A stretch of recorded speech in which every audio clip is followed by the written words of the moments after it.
may I request the next speaker, Mr. Khee, to come and present his paper, The Potential, Lumbini Potential as Axis of Buddhist Pilgrimage.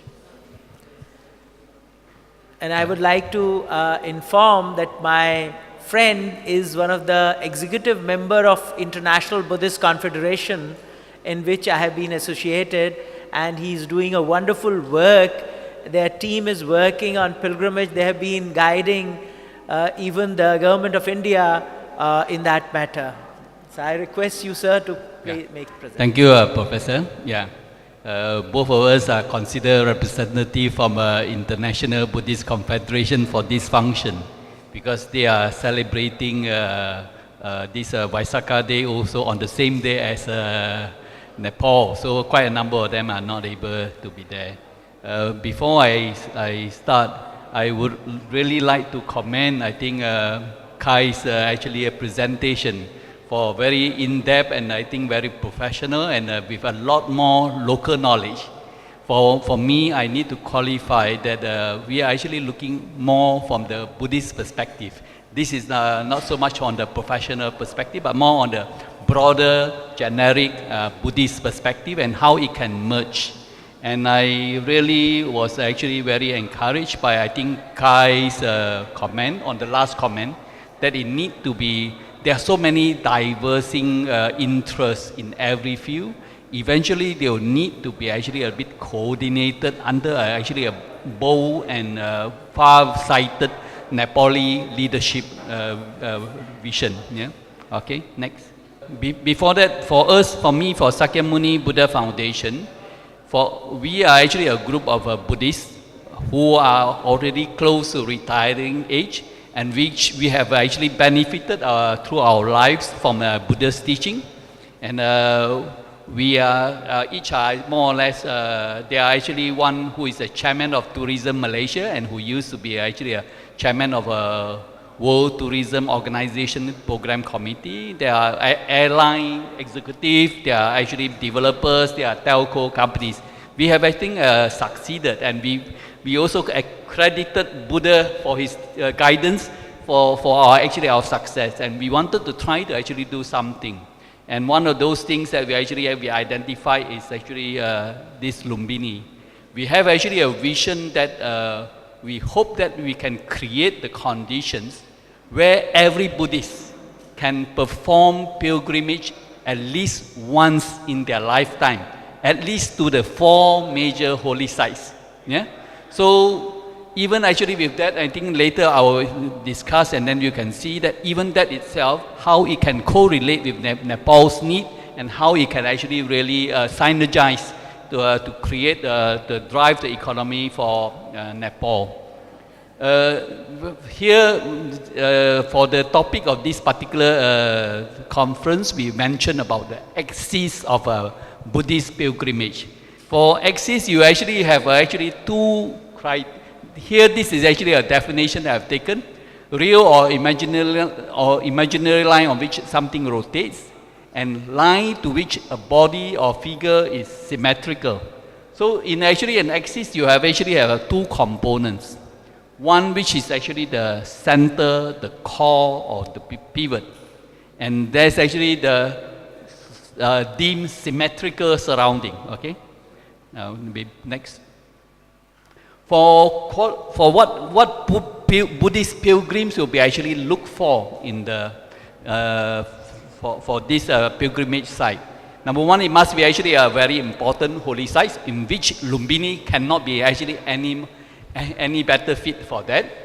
The convenience or the accessibilities and facilities, available of living convenience to varying standard. Yeah, because there are actually Buddhists who are of actually various needs, and if possible, it will be actually a living spiritual experience. Yeah, where the Buddha, Dhamma, Sangha are really coexist.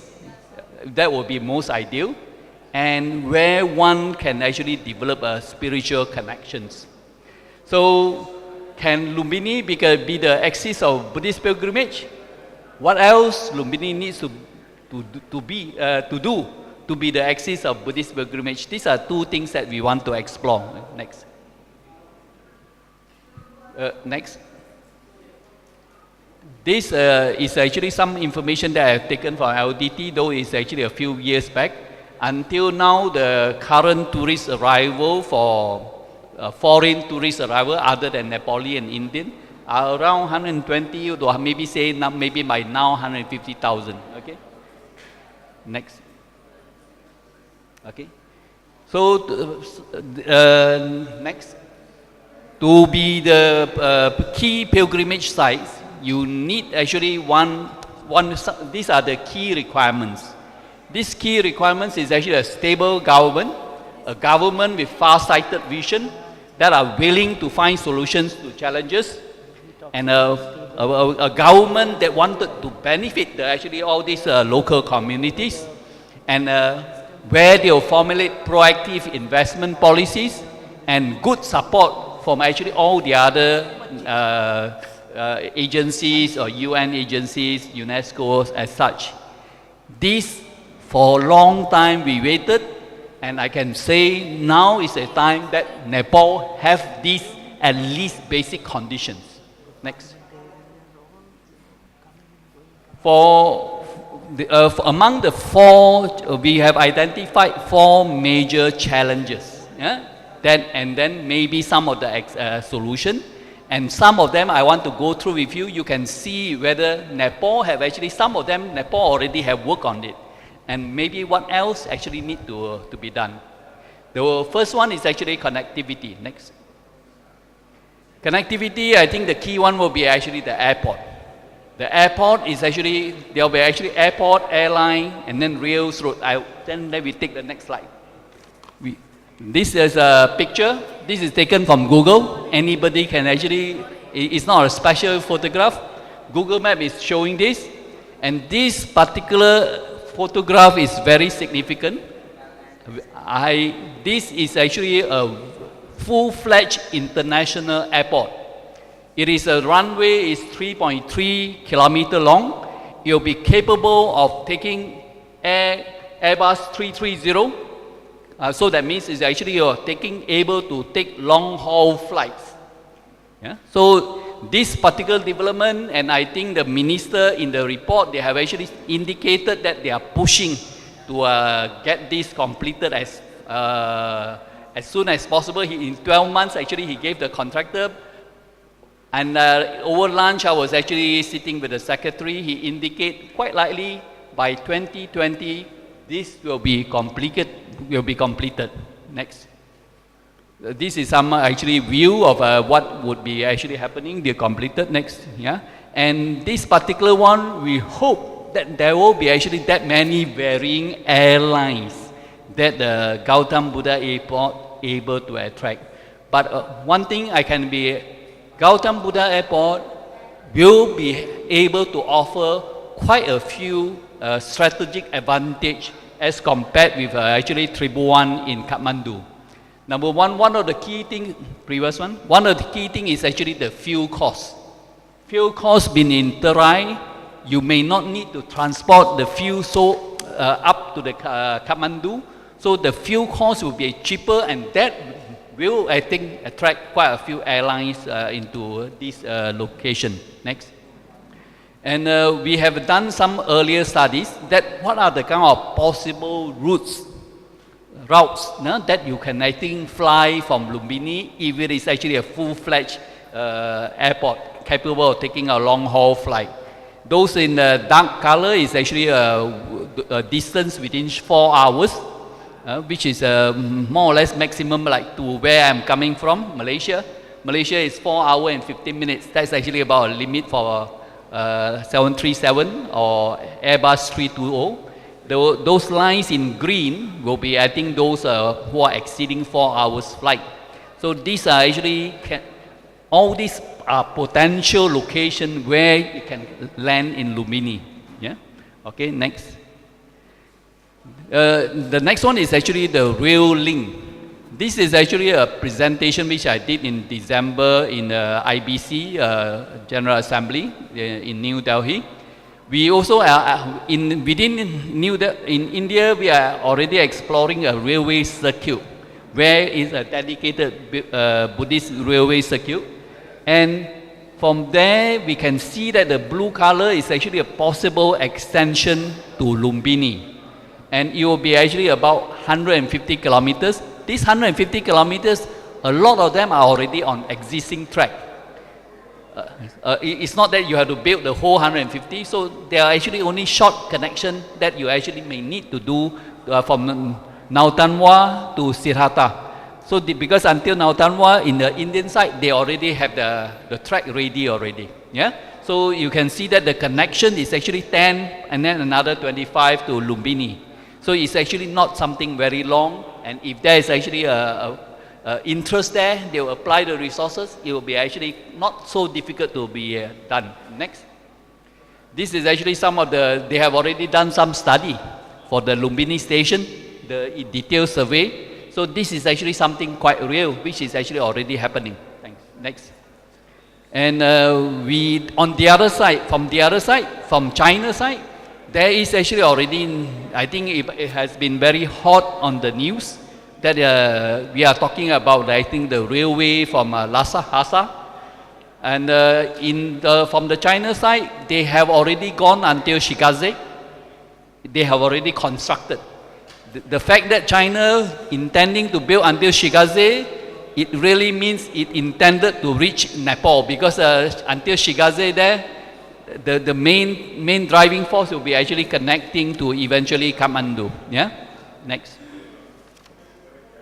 So the next portion will be, you also need to actually look at the complementary developments. Yeah? With some of the basic connectivity issue. Earlier I was actually discussing with Professor Cunningham and Khee. You know, maybe the airport is coming in too fast. The surrounding complementary development, your hotel and all those things may not be ready. This is something which we have mentioned to Nepal government 8 years ago. We have actually some proposal to the Nepal government, is on their table, but whether they do something or not, we're not sure. That this problem will happen. So perhaps maybe Nepal may need to do the work that you need to be pushed and forced by the circumstances. Only then you, I think, get moving, rather than be planning and then get it on. Yeah. Okay, so I think there on the LDT, they are actually also gearing to still complete the master plan by Kenzo Tanze, which is made in 1970. Earlier, I have actually a comment, I'm saying this master plan is 50 years ago. Completing something 50 years ago, if it is completed 40 years ago, may give you different result. If you complete some master plan which is 50 years ago, 50 years later, may not give you quite the result that you thought. Yeah, may just for the sake of completing it. Okay. Then I think there is also Khee have actually mentioned. Professor Kwak also have come out with another Lumbini World Peace Sanctuary proposal, and coupled with a Nepal new municipality, the planning, so that will complicate. But all this, I guess, eventually have to take the time, and you evolve. And for us, we take a little bit more pragmatic view, in that if we have waited 2,600 years, waited a few more years, even a few more 10 years, also not so bad. Yeah? But the thing that, because of the fact that we waited 2,600 years, this gives the unique advantage for Lumbini.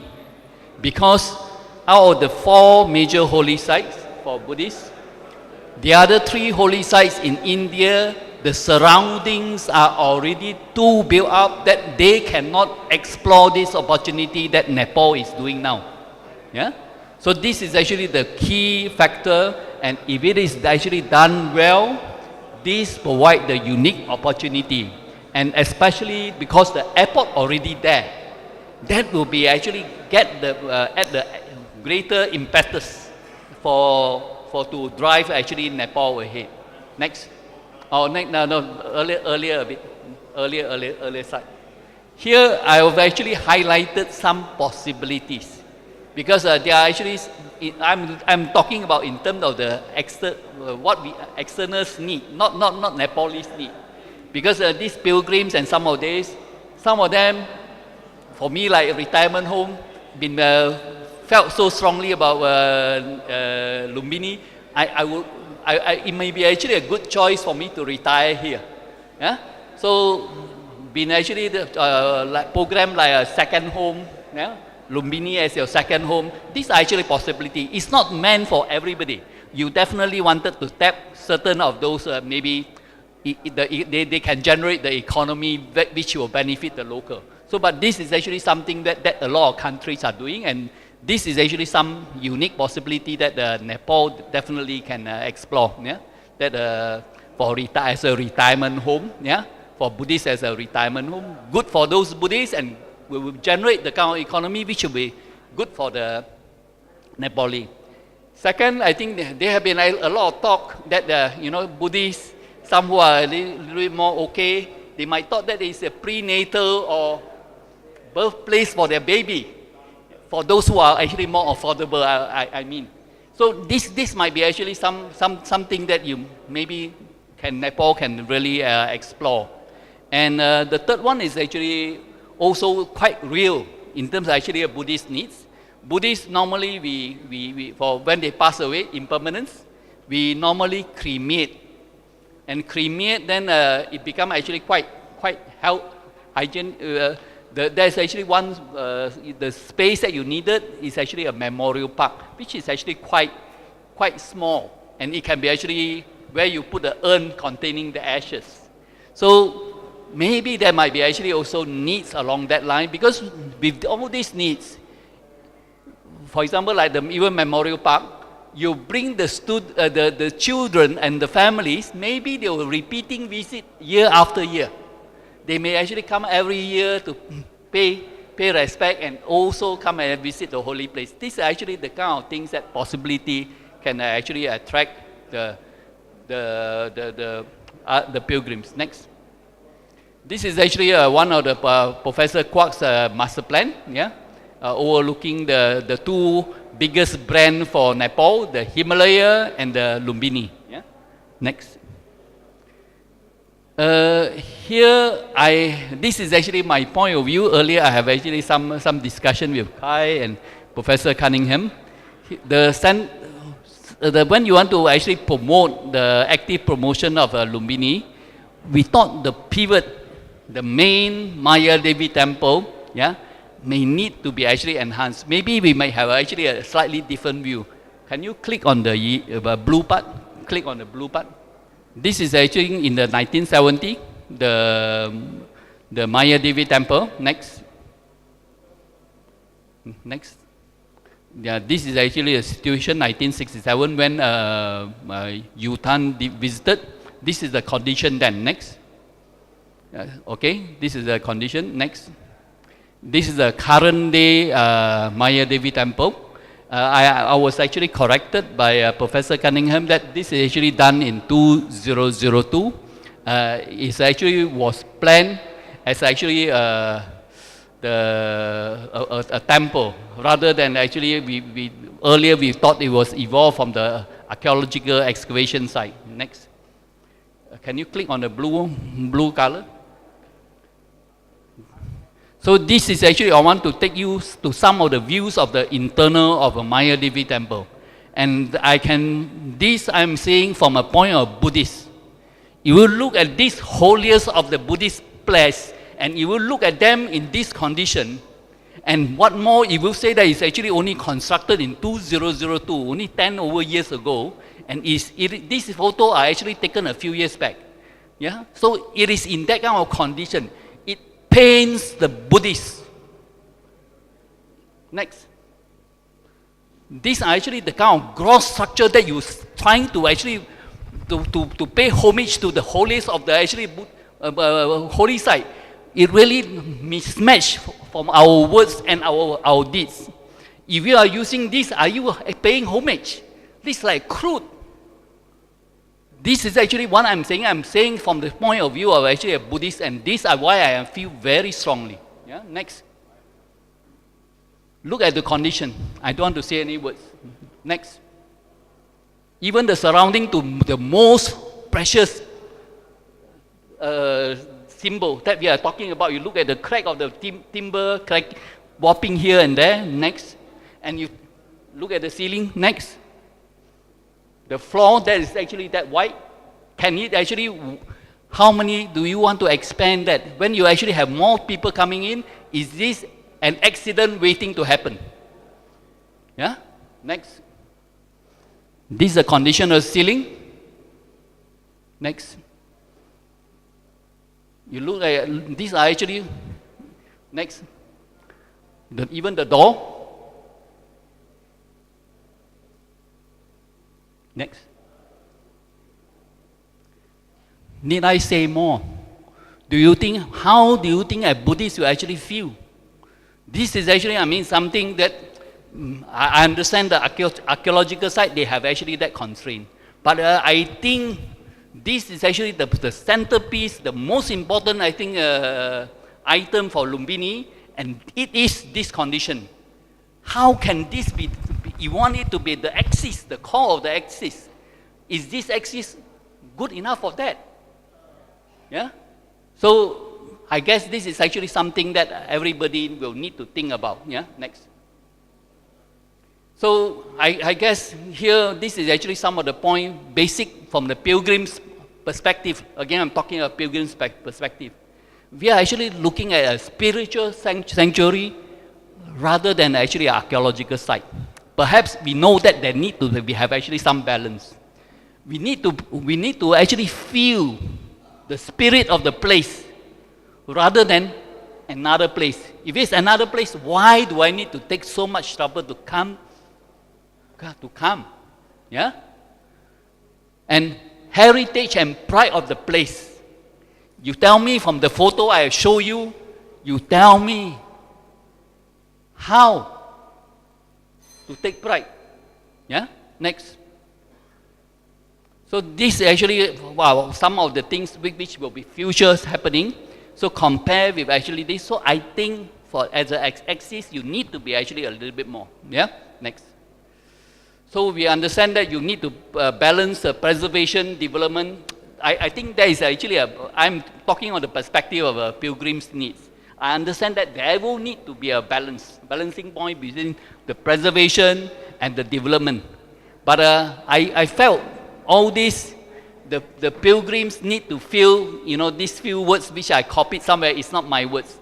The Buddha-ness, the Lumbininess, and the Nepalness, in actually the space actually I created. Next. So that's why for us, we actually thought maybe an architectural competition for Lumbini, the new Maya Devi temple, is something worthwhile to explore. It's only at least you are only the design, seeking the best of the brain in the world to see actually what can be done, despite stipulate all the constraints to them. Yeah, we understand that there will be actually a lot of constraints. Next. Okay, I think maybe I'll actually just end there. Yeah, okay, thank you.